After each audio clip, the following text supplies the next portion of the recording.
메타학습의 표상이다. 메타학습의 표상이다. 그러니까 새로운 기술을 배우기 시작할 때 보통 그냥 자기보다 앞선 사람을 따라가는 것만 해도 상당한 수준에 갈 수 있지 않습니까? 근데 그런 본보기 있고 나도 돌아보고 가면서 내가 물론 뭐 사람마다 다르게 접근하겠습니다만 그 사람을 거울로 해서 나를 보면서 어떻게 할 것인가 하는 그런 초월적인 인지도 한번 발휘해봤고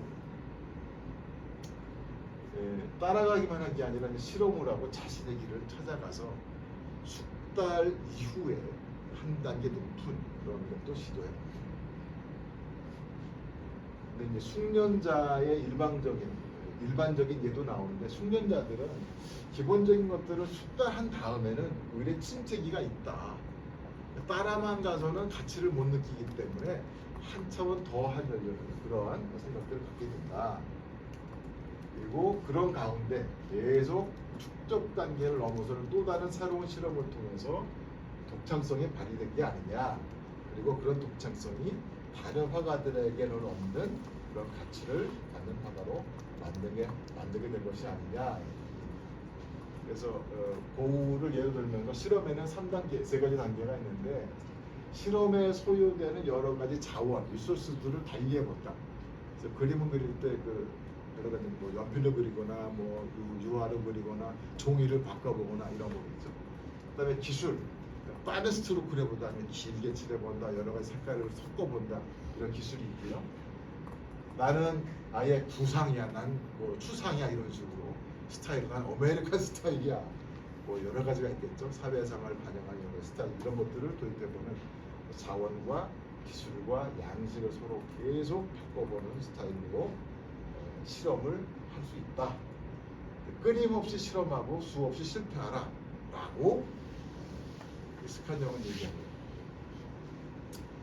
그리고 이제 이 친구의 메타인지는 누구에서 출발했냐면 존 월리 트라벨이 말한 메타인지에서 출발했는데, 그래서 우트라런이 핵심은 그냥 메타인지를 씨앗으로 해서 출발했다고 보입니다. 1976년에 미국의 발달 심리학자 돈 툴라벨이 만든 용어 메타인지 이걸 씨앗으로 해서 발전하기 시작했는데, 아시다시피 메타인지는 설명하는 문헌들을 보면 할 수 있는 것과 할 수 없는 것을 구분하는 것, 필요한 것과 필요 없는 것을 구분하는 것, 현실적인 것과 비현실적인 것을 구분하는 것, 또는 생각에 대한 생각, 인식을 넘어선 인식, 그 다음에 생각 뒤에 받침 생각, 내면 세계에 대한 인지 능력, 자기 관찰 능력 이런 식으로 메타인지는 설명이 된다.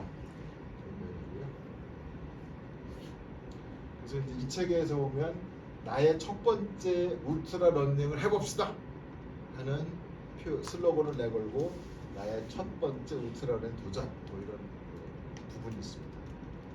그래서 시작은 오늘 해야 된다. 이렇게 위인들의 어록을 양념처럼 달면서 책이 좀 정돈이 있고요. 그래서 제가 이 책을 모두 요약을 해봤더니 이건 제 겁니다.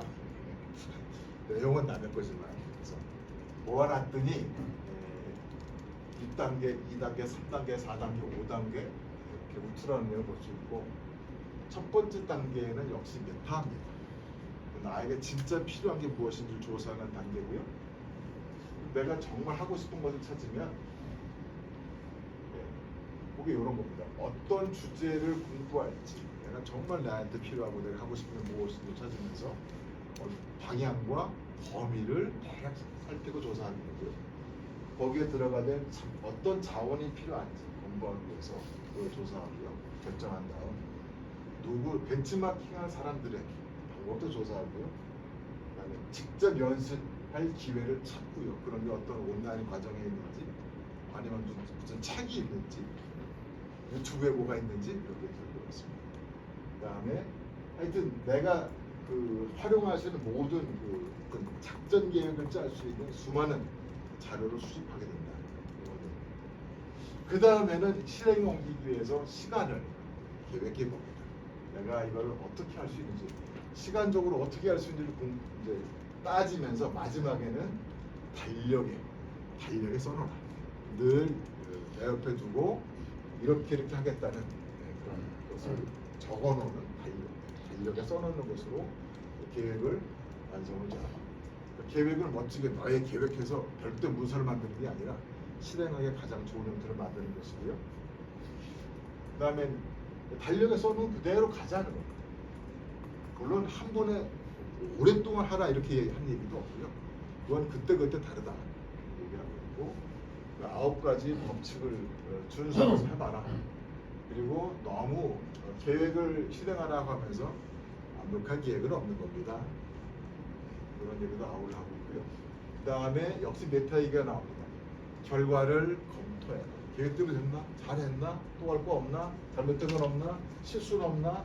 실수를 반복하지 않으면 어떻게 되는가? 그런 얘기들을 계속, 이 얘기들이 처음에는 이렇게 쭉 흘러가면 들을 줄 알았더니 3단계는 계속 이 메타적인 생각을 하면서 자기를 살펴보게 그렇게 되더라고요. 그 다음에 일정한 뭔가 성과를 얻었으면 그 배운 거를 계속 유지할 거냐, 아니면 더 완벽한 쪽으로 한번 더 공부를 해볼 거냐, 이걸 판단해 보자는 것이고요. 기술을 얻으면 이거 가지고 뭐 할 것인지를 계속 계획해 보는 것도 이런 판단할 수 있는 좋은 방법이 된다는 겁니다. 유지할 거냐? 그럼 유지하는 거죠. 단순히 내가 성취한 고수준을 유지할 거냐 아닙니다. 두 번째는 재학습을 할 거냐? 많이 잊어버렸어. 어떻게 재학습을 하지? 이런 부분이고요. 아니면 이걸 조금 더 높은 수준으로 숙련해 나갈 거냐? 이런 생각, 이런 세 가지 방식입니다. 얻어놓은 것을 그대로 잊지 않기 위해서 하는 방법. 수준이 떨어졌어. 그러면은 재학습하는 방법. 아니면 한층 더 높은 수준으로 가는 것을 고민하는 방법이고요. 그다음에 울트라 러닝의 대안으로 가능한 것도 이거 무슨 얘기냐면, 울트라 러닝으로 작동할 수 있는 평생 학습으로 연계될 수 있는 두 가지 전략이 되어 있습니다. 그래서 이것이 평생 학습으로 연계될 수 있는 것은 두 가지 관점인 것 같다. 첫째는 낮은 강도의 습관을 붙여서 유지해 가는 거죠. 평생 유지해 가는 낮은 강도의 습관. 또 하나는 아주 공식적이면서 이렇게 되려면 학위도 따고 이런 형식으로 갈 것 같습니다. 그래서 나한테 습관을 붙일 것이냐, 공식적이면서 체계적인 교육으로 갈 것이냐, 이런 두 가지 큰 길이 울트라 러닝의 이후 활동으로